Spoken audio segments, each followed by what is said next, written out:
If you think about how you want to come across to your audiences, or what impressions you want to leave with them, or what perceptions do you want them to have of you, essentially that list probably boils down to a fairly similar list that we get across all areas when we present this. And it makes sense if you think about it.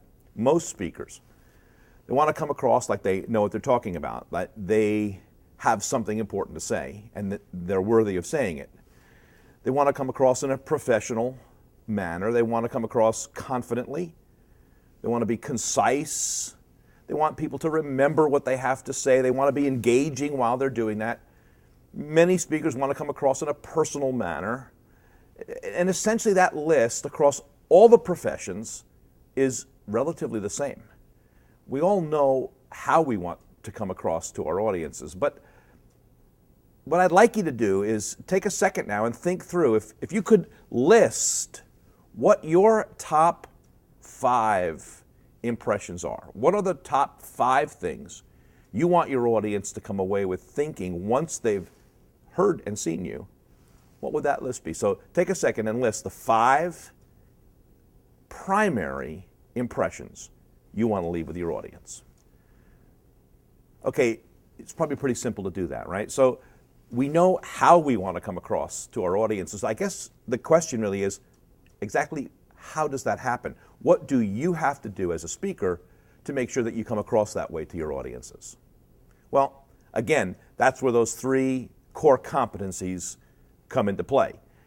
Good speakers focus their content well, so they actually do know what they're talking about and they know how to articulate it in a way that matters to their audiences.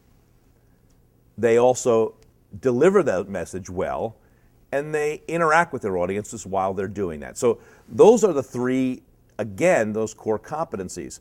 We want to, for the sake of this training, focus in really on that delivery component.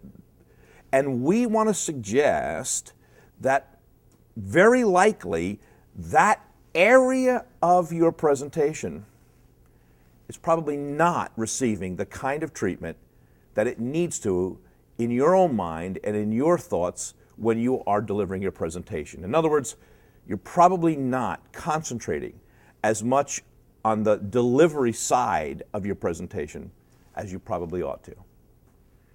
And I think if you think with me, you'll probably prove that to yourself.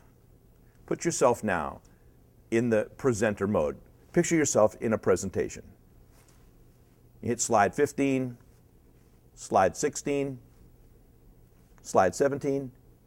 What is it that you're concentrating on when you push that slide button for slide 18? What are you thinking mostly about when you're in the middle of those slides?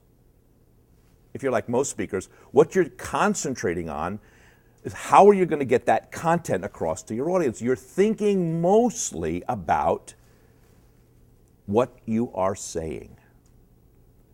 But if you were to analyze your own mindset at that particular moment, if you were able to freeze frame your brain at that point, how much attention, how much concentration are you actually giving to not what you are saying, but what you are doing while you are saying it? How many of you would be paying as much attention to the delivery side as you are to the content side?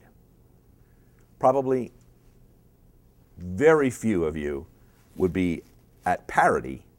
Most of you, the delivery side is probably ranking relatively low. We're paying attention to those physical things when something goes wrong, but we're not usually concentrating on the delivery aspect of our presentation while we're actually delivering it.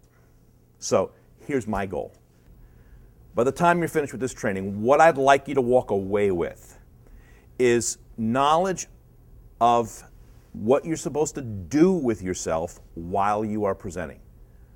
What do you do with your eyes? What do you do with your voice? How do you stand? How do you use your hands appropriately so that you can concentrate while you are speaking? You can raise the level of your concentration so that your delivery concentration matches your content concentration. Now, we're going to build that incrementally, and it's going to take some practice for you to get used to doing that on a regular basis. But that's the goal, to elevate your concentration levels so that delivery and content are sharing equal billing or equal mind space. Does that make sense? Great. Then let's move on.